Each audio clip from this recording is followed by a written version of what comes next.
I didn't mention that, but if you're able to stand and if you can remove your hats, we would appreciate that. So, thank you.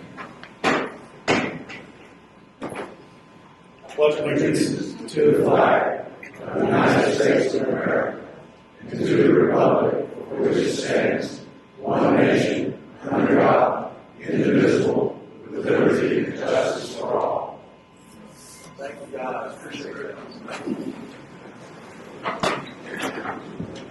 And so now, as usual, we're going to have our esteemed Miss Carol chaplain, Miss Carol Pope. She's going to come up and offer the, as we like to say in the South, the blessing for our meeting.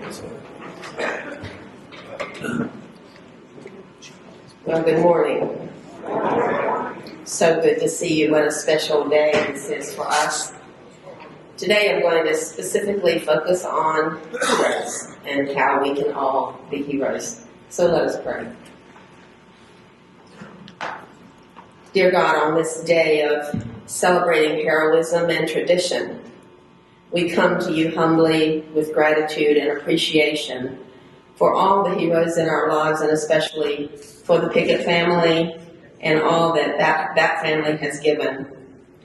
We are in gratitude every day for seeing each other on the Wednesdays. We can look at each other and smile and bring heroism to others.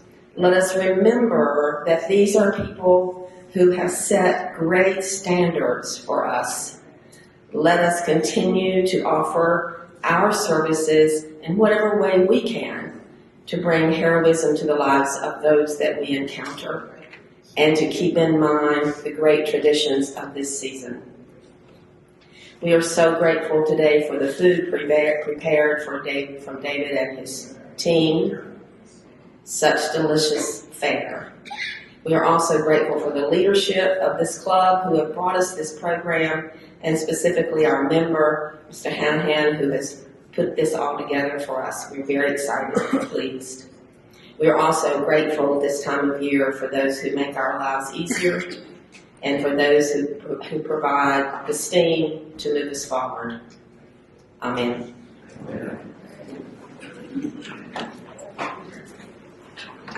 Thank you very much, Ms. Carroll. Certainly we don't do the same without her and her very eloquent blessing. So thank you for that. Yeah, it's a true gathering of heroes today. It really is. I've never seen anything quite like this. So real briefly, I have a couple of quick club announcements. One is next week we'll be voting on the approval or not of the amended bylaws. We have created a special link on the website for you to go look at, to compare it. That went out in an email, I believe, Monday night. So check your email and you can find it there. If you are a true Luddite, like we have plenty of those in the room, including me, right back there in the back, we have what we call hard copies that you can grab one of each. You can look at it in your leisure. And so, number two, today is our second day of Secret Santa contributions. And Jerry has been rattling the jar up there. The Secret Santa contribution is for the Forts and their staff. We split it between them and Tom Lang and his assistant, Tom Tang. He's a man in here. He's a young man who sets the room up and cleans it up for us. So that's what that's all about. So if you can spare a contribution to the Secret Santa, please do. Number three, inclement weather policy, which would have been in effect yesterday, but not today. If you ever want to know if we're having the sports club meeting or not, all you have to do is find out what Wake County Schools are doing. And if they're out, we're out. If they're on delay, we're not on delay. We're meeting as usual. So, very simple. So, okay, now back to the program. This is a great program today. I want to thank Tom Shanahan, too, for putting this together. This is a great idea. I don't know if you guys realize it or not, Saturday is the 126th meeting of Army Navy. Now, we talk about sports rivalries. We're right here in the hotbed of a lot of that. Duke, Carolina, Duke State, Carolina State, Yankees, Red Sox, Ohio State, Michigan. Those are all great rivalries. And before those guys even thought about it, Army-Navy had already had a big rivalry, intense rivalry going. So it's going to be a great little program with time moderating between Meyer and Mike. So we appreciate all them coming. Also, very special event. We're going to have a special proclamation to a true hero who is here today. One of two heroes. We unfortunately will not be able to meet Larry Pickett Jr. He is practicing for the Army-Navy game. He's the young man who assisted his dad in rescuing and saving a man's life this year. And we're going to have a special proclamation for him today. And we appreciate your entire family, a great representation. Let's let them know how much we're glad to have them here today.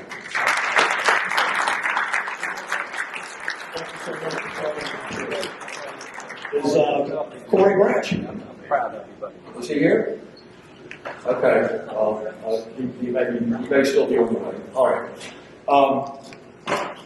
Now, to our student athlete, we've also got a very fine young man we're going to honor today as our student athlete. We'll get in with that right now. Trey LaWard.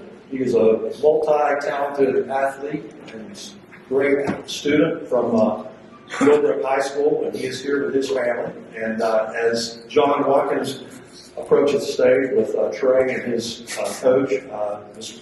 Fritz, let's show him how much we appreciate him being here.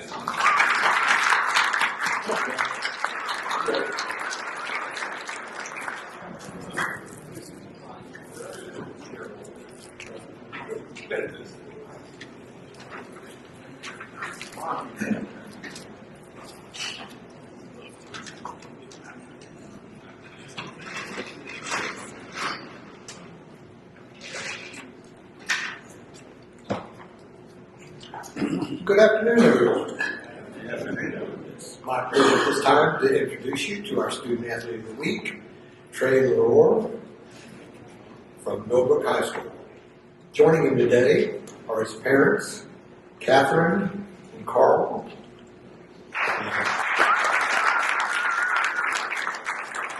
And his grandparents, Janice and Kevin. Joining us on the stage is his track coach, Megan Fritz. At this time, I'd like to turn the program over to Megan and have her say a few words about Trey. Thank you. Thank you for having us and for this opportunity. I've taught Trey for the past 2 years in high school English. I had him in AP Language and Composition last year, and then now in Honors Senior English this year. And then I also had the pleasure of coaching him last year in track for the first time. Trey took a risk to just start joining the track team his junior year and was a standout runner, and so we're really happy to have him back this year as well. I've also had the honor. Trey chose me to write his college recommendation letters and help him with his college essays, and I could stand up here all day and just go over his amazing resume, but we don't have enough time, so I'm just going to hit on some of the highlights. The reason that I chose Trey for this, is, along with his track coaches and his soccer coaches, is because he's honestly one of the most respectful and thoughtful students I've ever had the pleasure of teaching and coaching.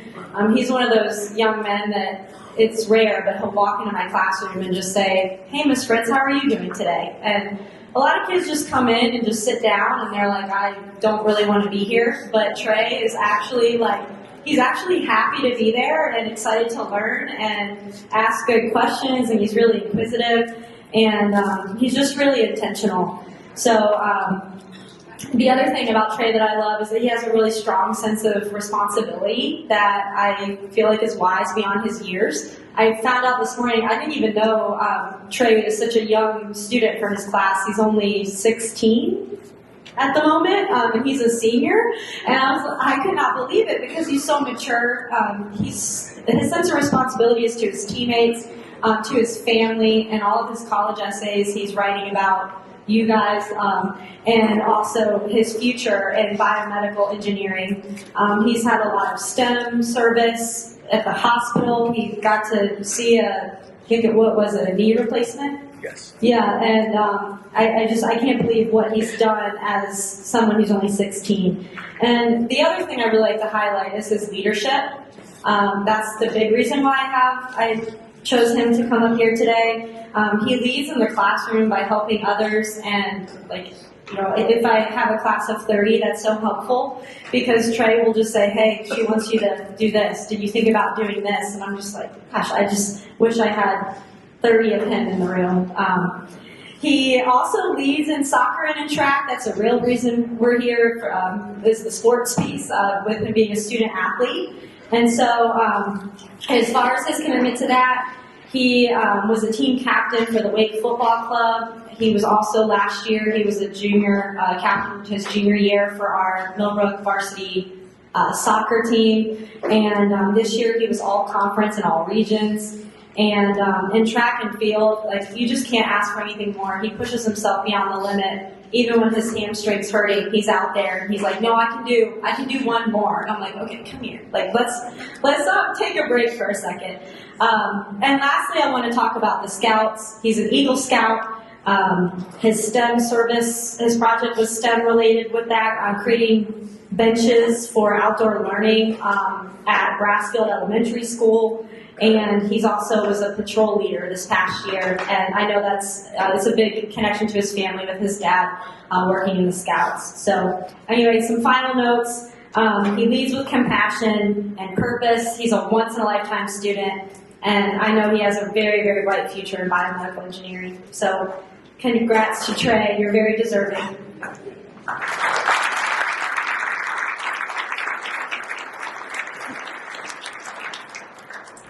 Well, she didn't need much to cover. He does have a 4.583 GPA. He would like to go to either Georgia Tech, UNC, or NC State, with his lead school being Georgia Tech. He's a member of the National Achievers Society, DECA, Key Club, Black Student Union. He's an AP scholar with distinction, straight A honor roll every year, junior marshal. Ran a sickle cell anemia booth for his charitable work, as well as tutoring and babysitting. This time, it's my pleasure to announce, to present Trey with the Raleigh Sports Club Student Athlete of the Week. Present Trey Laura, Millbrook High School for outstanding performance in the classroom, as well as soccer, indoor and outdoor track, and lacrosse, December 10th, 2025.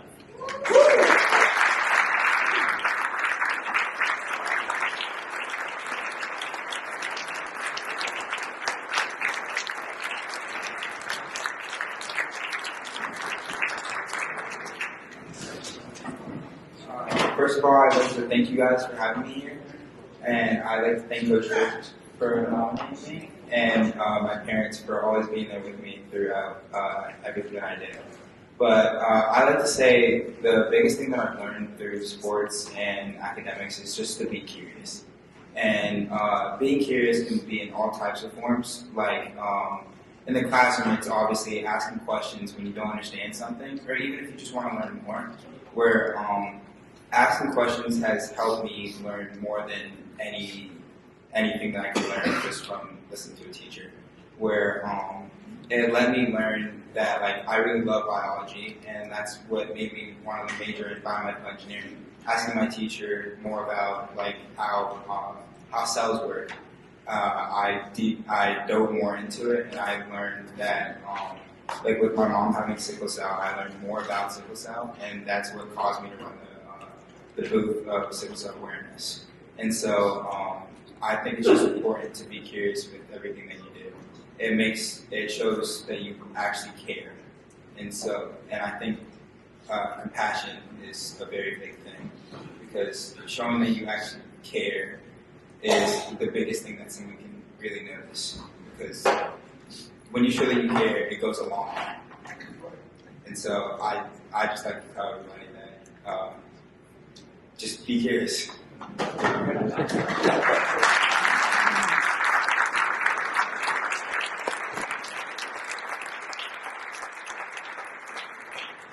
Thank you, Trey. And I invite Trey's family and coach after the meeting and wish him well. At this time, we'll go literally for our 6 years.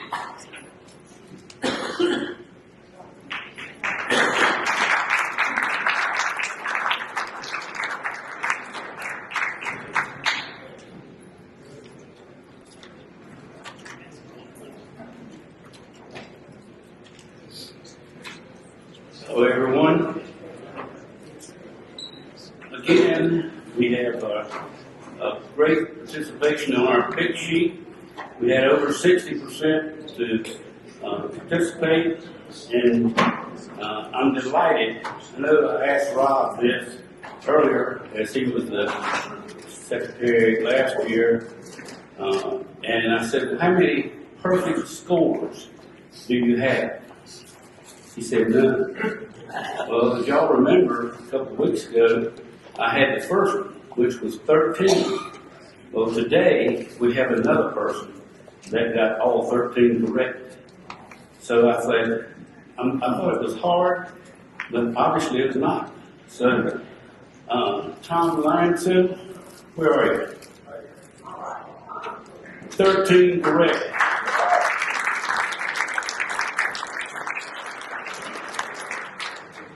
And the next person that was the winner with 12 correct was my dear friend that he's let me chat him a lot. It's Dick Roddick, but he's not here. So for all you guys that know Dick Roddick, please tell him that he was the next winner. Also, we moved right down, and I know this person's here because he won last week. Kurt Dunbar is the winner. And before we get to the real crying towel, I want to tell you quickly, we had one player obviously with 13 correct, 6 players with 12 correct, 13 with 11 correct, 15 with 10 correct, 11 with 9 correct, 4 with 8 correct, 2 with 7, 1 with 6, 1 with 5, and 1 with 3. So, just a word or two about this coming week's pick sheet.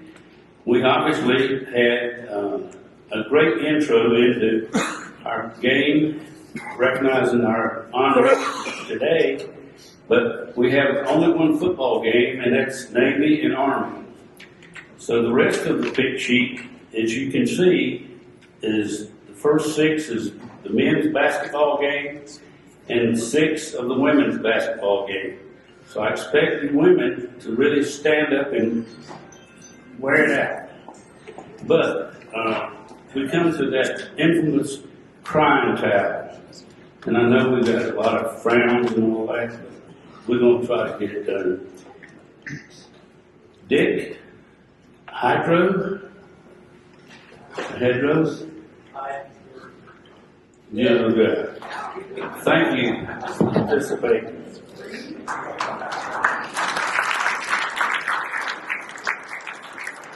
And also, NC State has a basketball game tonight with Liberty, so we have someone donating 2 tickets.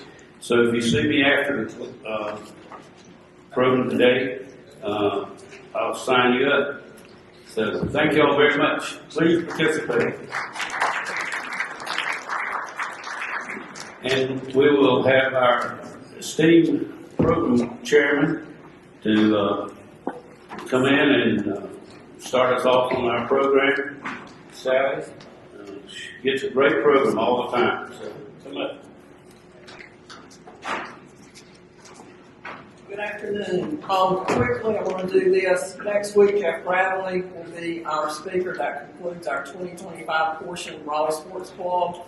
The 2026 portion of our Club year. Those scheduled programs, I understand, have been posted on the website.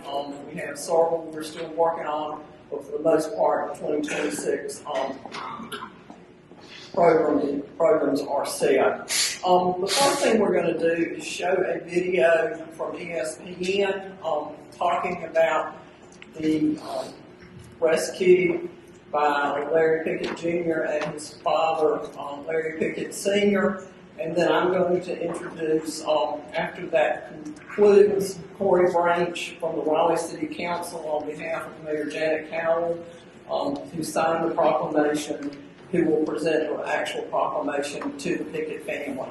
So far as the Pickett family over here, Shanae is the mother, Larry Sr. is across from her, and then the Larry Jr.'s sisters, Olivia and Lauren, and I believe some of the grandparents are here as well as other family members and friends. So it's great to have all of you with us this afternoon as we celebrate what happened back on your 4th part and what happened back at the end of August. Okay? So are we ready for the video? All right, leave it out. From a young age, Army sophomore safety Larry Pickett Jr.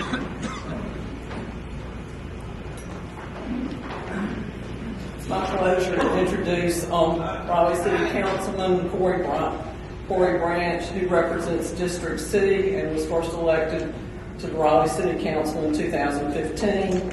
He has also served as Mayor Pro Tem from 2017 to 2021 and again in 2023. He is a Raleigh native and a graduate of North Carolina A&T State University with an electrical engineering degree. So if Mr. and Mrs. Pickett, Olivia and Lauren would come on up to the stage, Councilman Branch will read the proclamation and present it to you. Good afternoon. It's after 12, so I can say that. I guess as the family comes up, it's interesting how you're in front of the camera this time. Normally you're always behind. Little small story that's not in the history. Larry and I grew up together here in Wake County Public Schools and everything. So I'm honored to present this to you, to your family, to your son, his absence. Let's go Army. I gotta find me number 22 jersey. So if y'all find an extra large somewhere, I would proudly wear it. But here's a proclamation on behalf of our mayor. Whereas the city of Raleigh proudly recognizes residents whose courage, service, and humanity uplift our community and inspire others. Whereas Raleigh native Larry Pickett Sr. demonstrated extraordinary courage on August 30th, 2025, when he and his son, Army West Point football player and proud Enloe High School graduate, Larry Pickett Jr. rushed towards danger to save the life of a man trapped in a vehicle that had crashed into a utility pole and was moments away from bursting into flames. Whereas while others urged caution and stood back from the sparks flying beneath the vehicle, Larry Pickett Sr.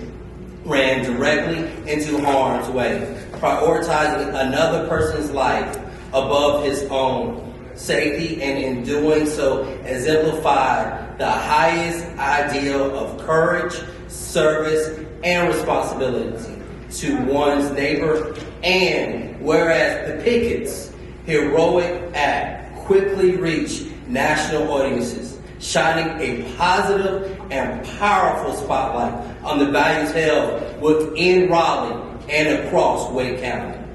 And whereas the story of the historic rescue has gained national attention from CBS, NBC, ABC, ESPN, and other outlets, and has led widespread recognition of the Pickett's character, leadership, and humanity. Whereas Larry Pickett Sr. is also a leader within his profession and his community, operating a multimedia business right here in Raleigh and contributing in countless ways to the civic fabric of our city's alongside his family members, and who are all actively rooted in service and community building here in our hometown. And whereas on December 10th, 2025, the Raleigh Sports Club will honor Larry Pickett Sr. at its weekly meeting, where more than 100 members and guests are expected to gather as the club prepares for the 126th Army-Navy game and celebrate the values of sportsmanship, leadership, and character. Now, therefore, Janet Cow, Mayor of Raleigh, North Carolina, do hereby proclaim December 10th as Larry Pickett Day. Signed by our Mayor, Janet Cow.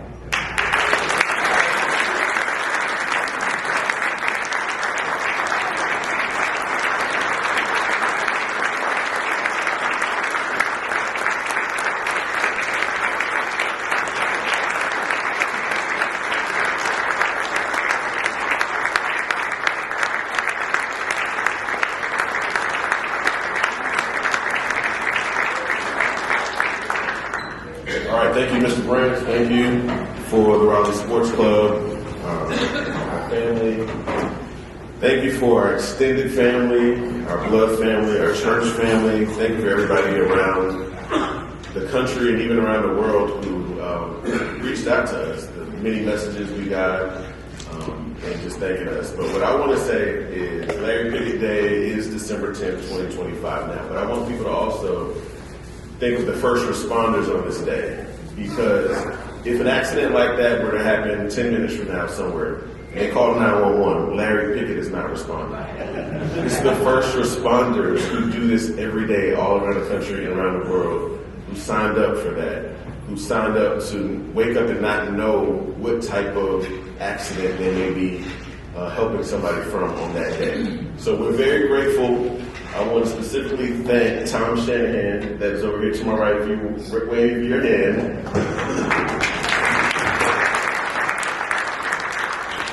This doesn't happen without Tom. He reached out and he literally was like, okay, this is on ESPN, CBS, the nightly news, Inside Edition, and all over the world.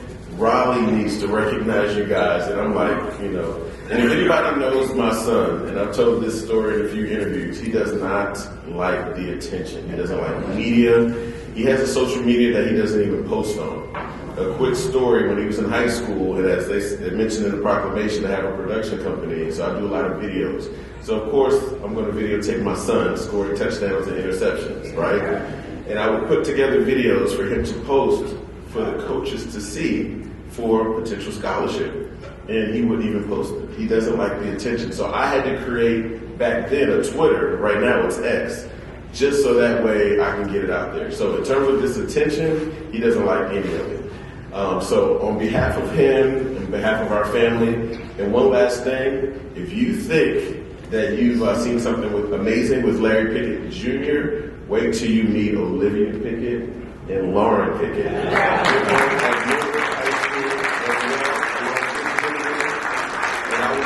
Very impressed hearing your bio and everything you got going on. Of course, we're going to root Inlo, but Milford's got some amazing things. Good night. I mean, everybody needs to shake that man's hand. And you got a bright future ahead of you. We're very proud of you. So, but when you meet Olivia and Lauren, you're going to see that there's a lot going on with the Pickett kids. So we're very, very grateful, very thankful. And finally, praise Jesus. Thank you, God, because we were right there amongst live power lines. And every expert that we've talked to about this said, and just so you all know, if you come across a situation like that, don't go close to it, is what they're saying. He probably would have been okay because of the, if it didn't engulf in flames, of course. because the tires were grounded, apparently. I'm not an electrical expert, but the ground around it is what could have been charged. And so Jesus protected us because we were standing there and we touched the vehicle that is made of metal and aluminum and steel, right? So if you look at, I'm talking about many experts said that we should not have done that. So it's only God. That's only Jesus that protected us in that moment. And I just want to thank him more than anything else. It should be Jesus Day. Thank you, everybody.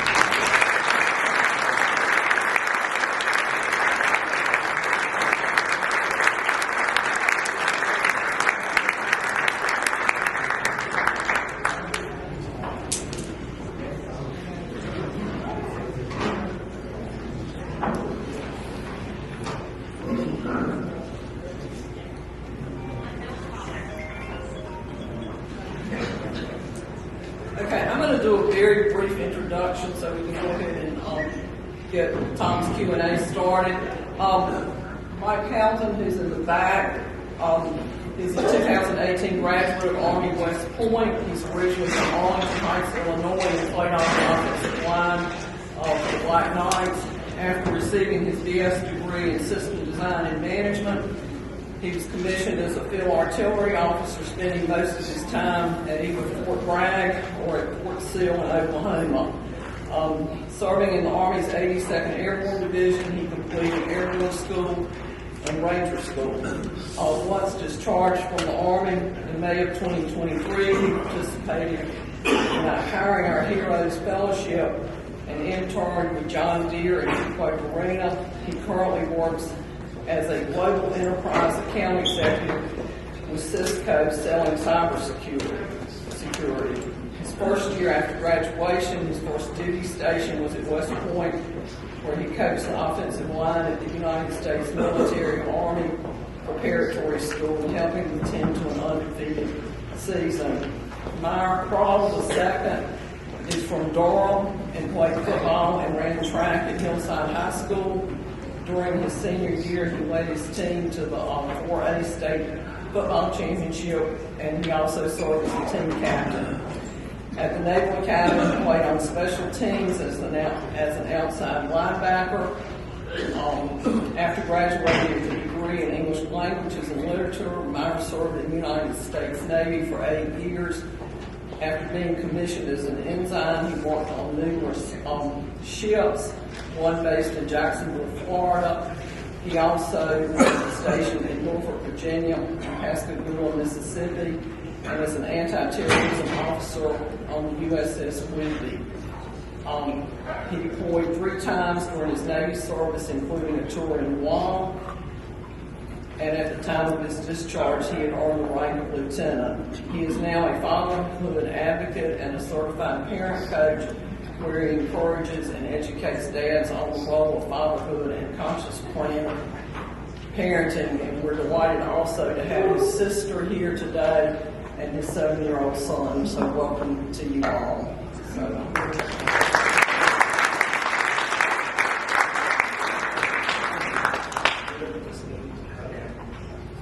All right, you guys have a seat. I'll stand at the end.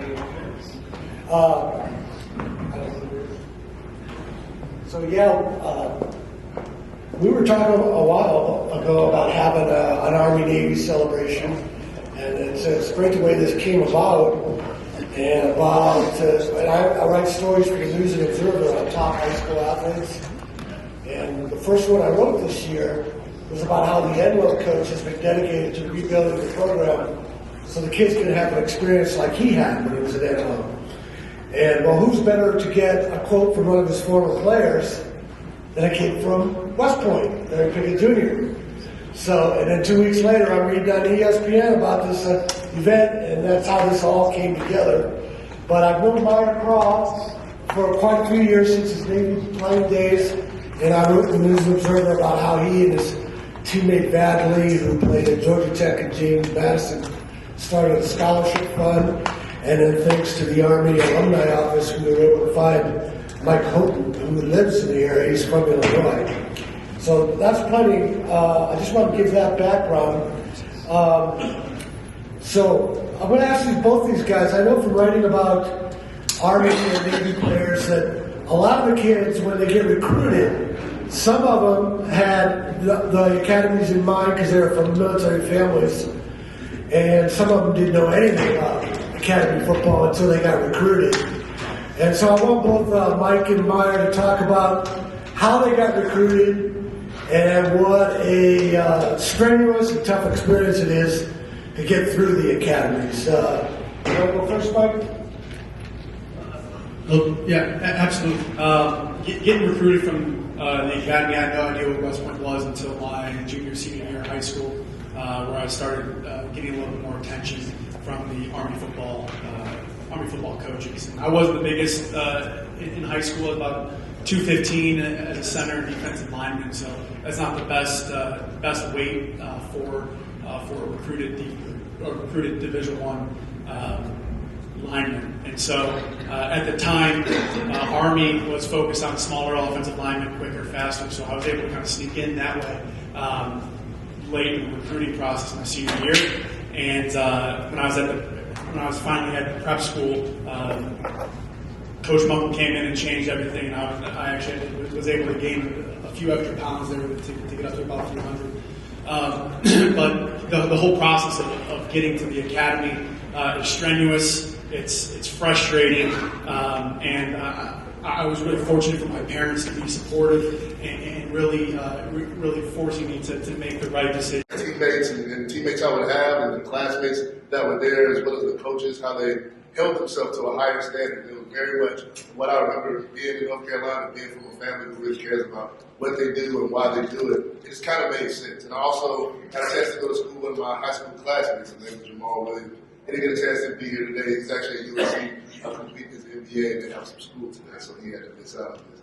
But going to class, going to school, playing football with one of my very, very good friends, and getting a chance to represent North Carolina just made more and more sense every single time. So I was happy about my recruitment process, and I had a lot of fun while I was there. Okay, and the one thing that I know from writing stories about the Army and Navy guys is, they have a long day. They're up at like 7 a.m. and they're doing school, Army training, practice, a long, long day. And they say the easiest part of the day for them is football practice. So that's the kind of commitment it takes to go to the academies. One thing, when we're all upset about all the changes in tradition in college football, well, one thing that has not changed is there's only one football game this week, Army-Navy. We still celebrate that as the greatest rivalry in college sports. Every time Dick Vitale says on ESPN at the North Carolina Duke basketball game, this is the greatest rivalry in sports, I send him a Twitter post. I guess you've never been to the Army-Navy game. So it's really, it should be a bucket list for everybody because it's an experience unlike any other. If we can have both Mike and Meyer talk about not only the build-up on their team, but the entire campus. They're saying beat Navy, they're saying beat Army. You guys talk about the year-long process. So when you're at the academy, the week leading up to the Army-Navy game, it's beat Navy week. So at any time that you can show your fandom towards Army and degrade Navy in a respectful manner, you can. And that's the goal. And there's Navy Academy students that attend Army and vice versa. And so they call them spirit missions. We'll go out and we'll basically take everything out of their room and put it out on the front lawn and whatnot, and respectively bully the individual for the whole week. And it's all out of good fun and faith. But on the football side, it's about 3 weeks from your last game to where you play Navy. It's basically Navy camp, right? All we do is focus on how we can play Navy, how we can recover from the season before, and eventually get a W. And that's all that matters. It's all you're focused on. Schools put on the back burner there for those 3 weeks, and everyone's understanding of that. And it's a very fun time to be around, but also as a player, it's stressful because you need to be able to focus in on your technique and your position and your requirements that it takes to you for you to be a confident player on the field, so you can get a win. Yeah, so it's exactly what he said. When Army Navy Week comes around, literally nothing else matters.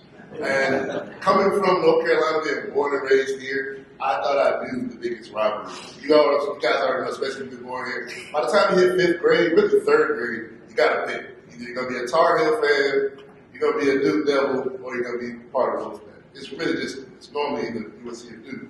But I'm a Duke fan, I'm going to say that because of that. But I thought I had came from the greatest rivalry already, and getting a chance to go to the Naval Academy and see how much they put into it.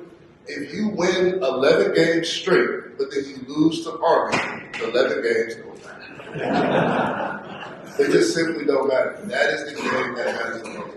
And there is some fun in it. As soon as the week starts, we try to steal each other's mascot. That's like one of the biggest things that we try to do. We'll go on a spirit mission, go all the way up to New York, or wherever they might be hiding a mule at that point in time, and try to bring that bad boy back to Annapolis. And I actually wrote a children's book about it, just so my son, the 7-year-old over there, could understand how strong and how important that rivalry is. But it's also a chance to build some camaraderie with your classmates, and you get to pick on the captains and the commanders that's over there. One thing that we like to do is instead of standing and watching, we go fishing. Last time we found a stingray out in Annapolis Harbor, and we put it on our captain's desk, and we got there that morning and smelled something a little fishy. Couldn't figure out exactly what it was. But that changes every year. It's very, very fun. But those 3 weeks that we get leading up to this game feels like war. Nothing else matters. Class doesn't really matter that much. It is wake up every morning and how can I beat the other guys on the other side? And then once you graduate, somehow you become friends. I'm not sure how that happens, but that guy right there, he's awesome. He's going to be a friend of mine till I die. Yeah, that's the thing about this rivalry. Although it's so intense, these guys are on the same team afterward because they're both serving our country. And you can see that when Meyer and Mike first met. It wouldn't be that way with a Duke in North Carolina or SEC. Meyer was part of the 11-game winning streak. He's throughout his year, right? Meyer never lost Army. Mike came along when they ended the losing streak.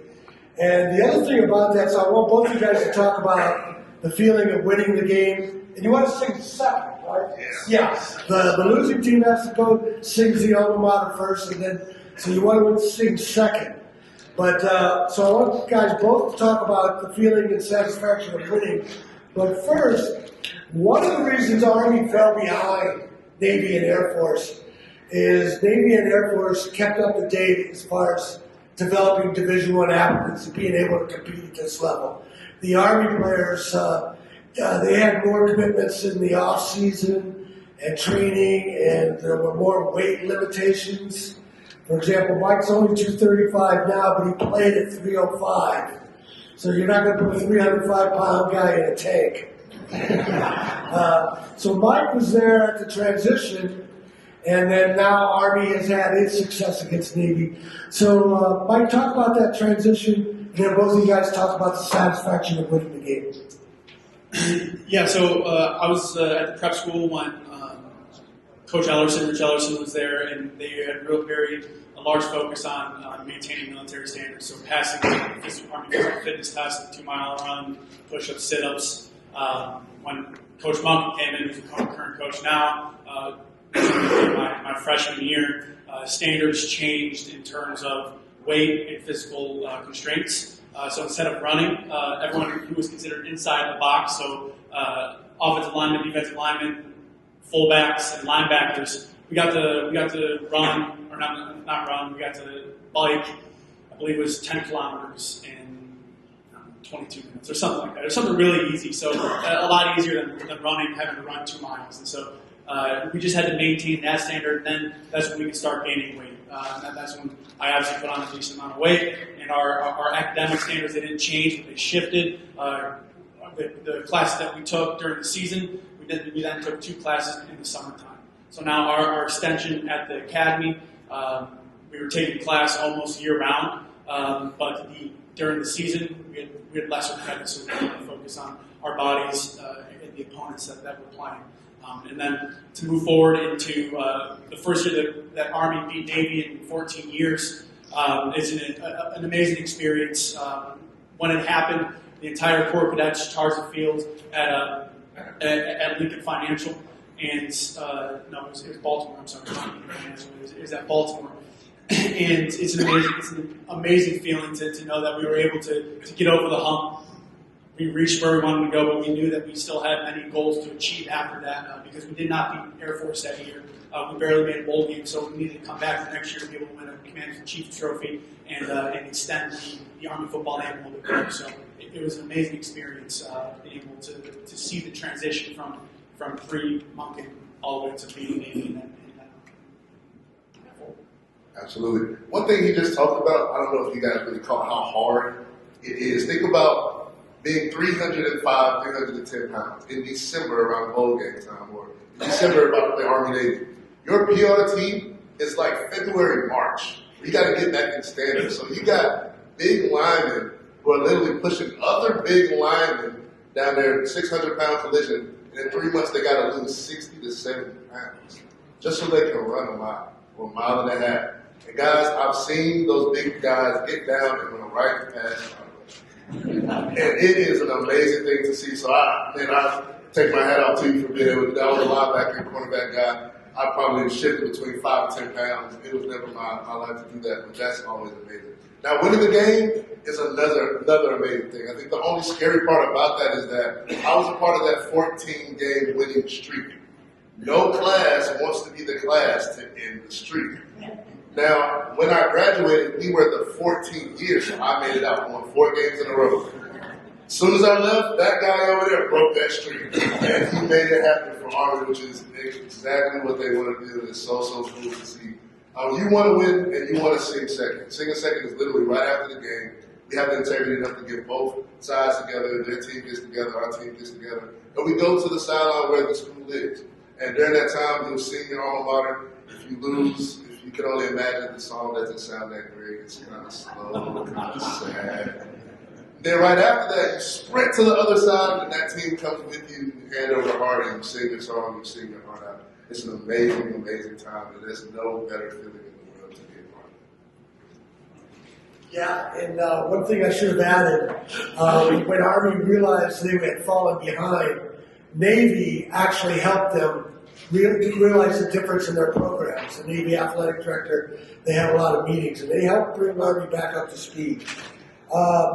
So, yeah, as you can imagine, it takes a special coach, not only football coach, but special coach to coach academy kids and fit in football with all their other demands. Mara would have played for Coach Kenya Mataolo, who's now at San Jose State, and Mike played for Jeff Monken. So I want both guys to kind of talk about what made those guys special that they could coach at the academies where a lot of other coaches we know that are good coaches, they wouldn't succeed at the academies. I'll definitely start. Because Coach Liam Montalolo was at the academy for a very long time.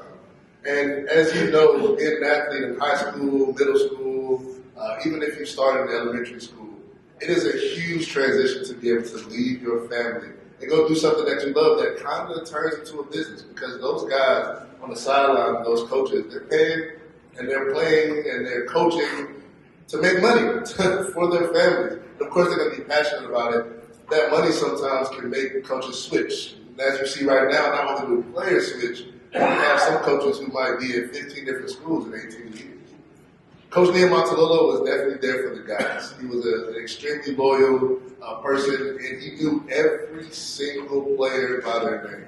Now, for the academy, it's a little bit different because our attrition rate is so high, because academies aren't easy.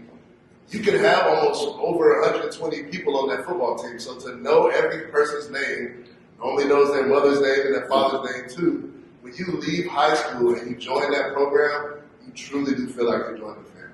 And you don't get a chance to just go home in the middle of the week, and we got a lot of crazy summer trainings, and you know, after you graduate for 5 years at the very least, you're going to be in the military. So to have that type of forceful backup as a coach and somebody that you know you can go to and speak to, the times do get rough while you're at the academy was a grateful thing that I had a chance to have and coach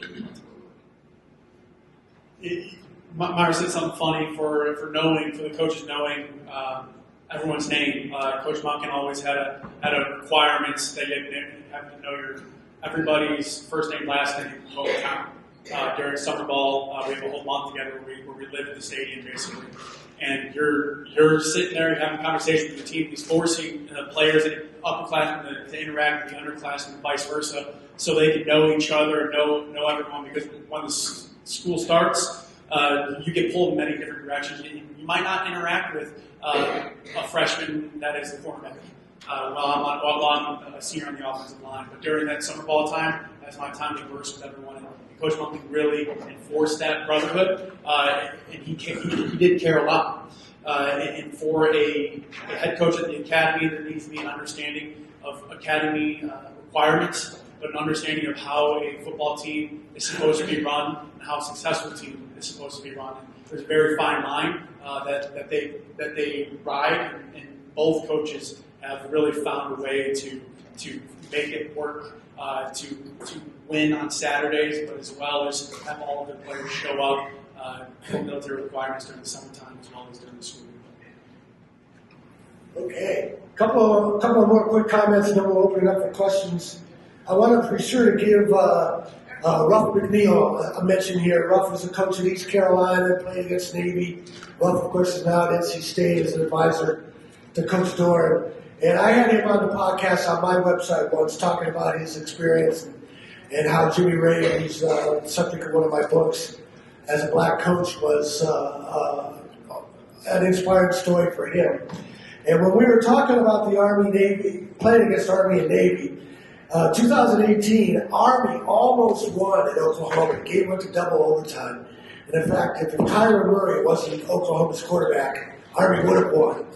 But Ruff McNeil said before they ever played Navy and Army, because you know, Oklahoma, these kids are 4-star kids, 5-star. And the academy kids are 2 stars, they're all overachievers. Ruff McNeil said, this has always stuck with me. Ruff McNeil said he would tell his Oklahoma players, they're not going to be afraid of you. So I always thought that was a great quote. The other thing I want to mention, there was a lot of national stories about Larry Pickett Jr. And I had one in the News and Observer, and I take some pride in this. And Larry Jr. always said he didn't do anything that any other West Point kid wouldn't have done, or Annapolis kid. But for my story, quote, in my story, he also said, I did what my father would have done. So I want to make sure I mention that. One more thing. And Trey, as they were reading off your resume, both Mike and Meyer said, sounds like an academy kid to me.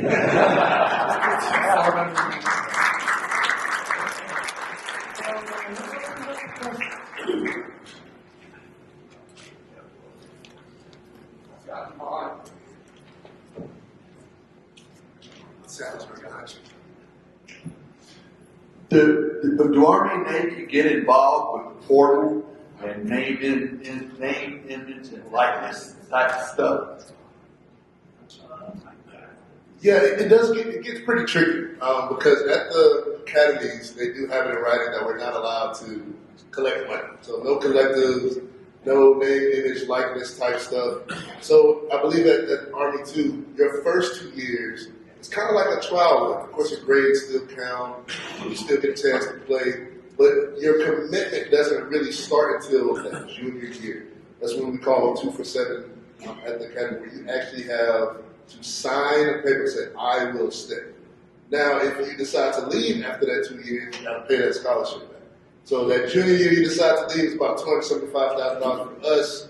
And the senior year is probably maybe around $325 or something like that. Uniforms, clothes, books, pretty much everything. You have to pay that either back in enlisting or pay that back in cash, which I have. So now that this has come along, it has made it a bit harder for some of the academies to be able to compete with that, because we do both know there has been a few athletes at all of the academies who get to that sophomore year, they got a chance to play early, they're doing really well, and when they get reached out to by a bigger school who actually does have the money, sometimes it might make more sense for them to actually leave, hop into the portal and go on. So the thing is with the coaches, they do their best to try to coach those guys up, tell them what they should and could do. And they don't actually try to hold them back. They just want them to do whatever is best for the kid, whatever is best for their family, make sure that they'll be able to take care of themselves when they grow. Well, thank you very much for your service. And as an Army vet, go Army, Big Nation. Sir?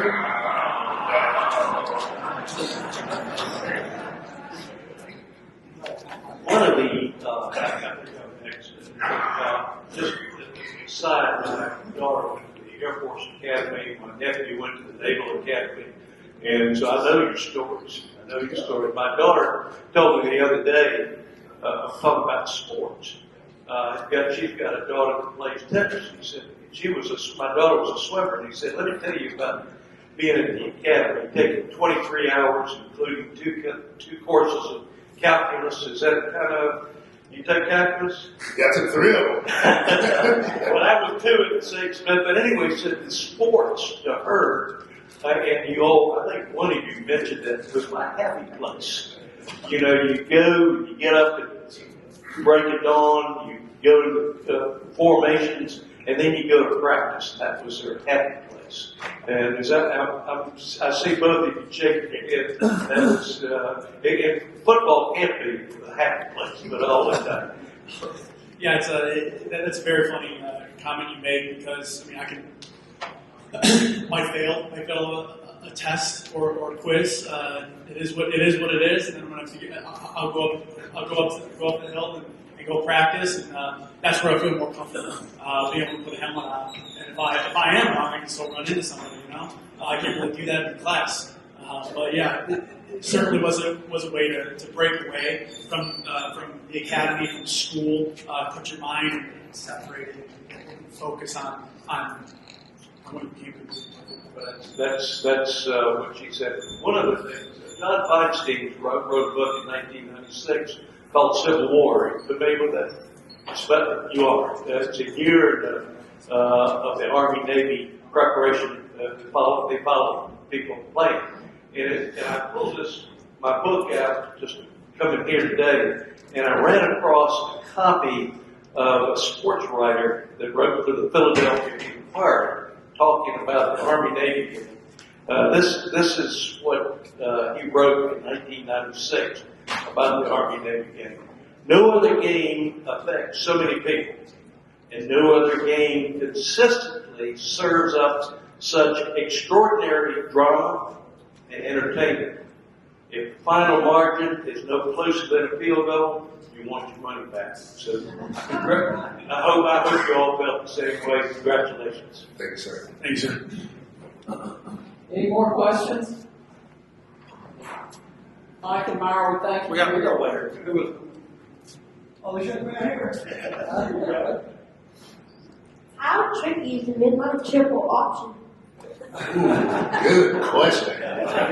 So if you guys don't know, I also coach football, and I coach my son's 7U football team. And he knows a lot more than just the toss. He watches every single football game with me.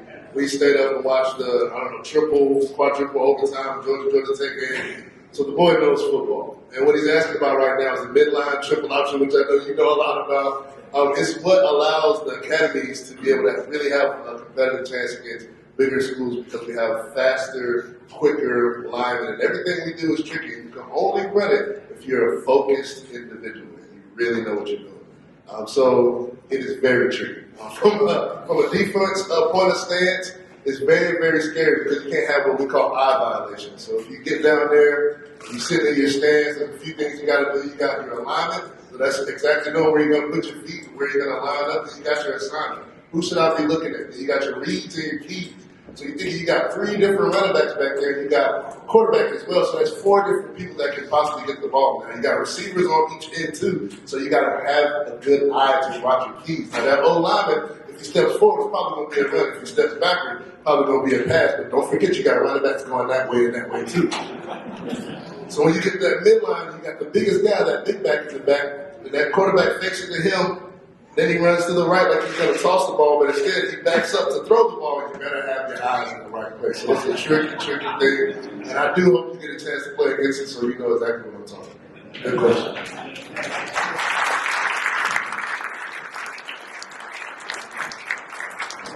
Do you have time for another question? We'll take one more. Anybody have anything? I was going to say, if Mike could, the NIL question is a good one, because Coach Jeff Bucket always talked about who would be better to represent the Army, your product, than an Army or Navy guy. They should be eligible for NIL, and they're not. And as a consequence, I don't know if this has happened in Navy, but I know it's happened in Army. They're losing guys that are chasing the NIL money. So, Mike, if you could talk about that. There's been a couple guys that have left prior to their junior year. They were able to get some success the first 2 years, like Meyer said, and some opportunities opened up for them. But a big thing that Coach Monken has come out to communicate to the public is that it's all about the intangibles in the man that you are coaching, and he really focuses on if you are really honing in your skills as a coach and as a player and as a person, that will kind of figure itself out throughout the locker room. More guys will end up staying at West Point and Naval Academy and Air Force because they want to be a part of something that's a little bit larger instead of just running and grabbing the first dollar amount that you see. But it's an era that's I'm seeing on the outside. So I wish I was in the locker room to be able to get a little bit more understanding to everything. But Coach Monken really focuses on the man and not the man. I've got one last question for you here. So, Meyer, you ever still hear the name Roger Staubach in Howard Hall? Oh, yeah. Oh, absolutely. Roger Staubach, and I put his helmet actually in my children's book as well, because he's always going to be a legend. There's something we talk about traditions never graduate and legends never die. He's got a chance to come into the locker room. I got a chance to see him and shake his hand and show my son some of his plays. He's just an amazing guy, and what he did while he was at the academy was also amazing. We got to see Robinson. He's come to the locker room a couple times. He's still tall. If you ever guys there, he's still very, very tall. But yes, Staubach will never go away. Thank you very much. Appreciate it. One last comment. Let Larry Jr. know he's on the clock to come visit us. Mike and Meyer, thank you so much. What he said earlier about what my son said that he knew my dad could do. You guys have never met my wife either.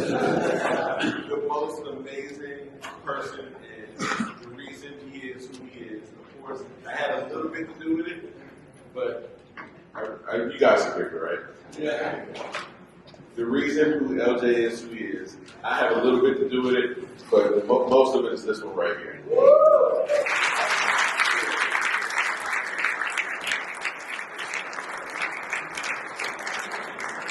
So I do love that you said that, because I didn't understand as a kid about how much who you marry matters. The greatest and most coolest thing that I got from the academy was, yes, a diploma, but I met my wife when I was there. And she is, I'm going to get emotional, she is everything to me. So when I watch your story and I watch what you guys did, having my son see you and see you two come up there together, it meant a lot to me too. So I do appreciate it. I appreciate you saying that.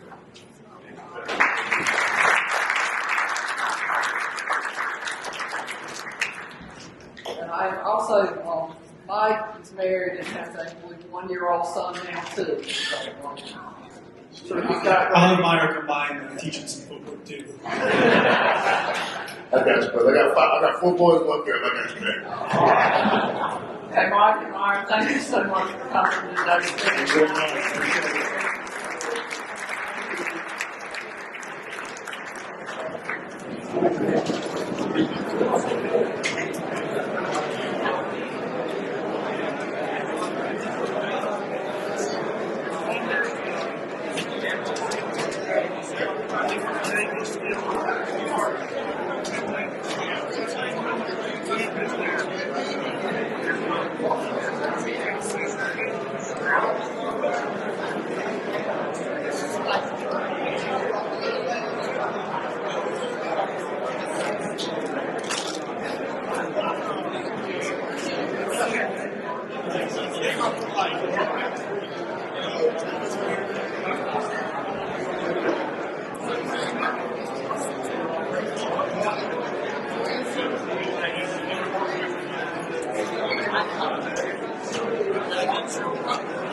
How are you pulling these wins, man? You predicting like crazy. Yeah. You big team, that's obvious. Yeah, how could you this weekend was great.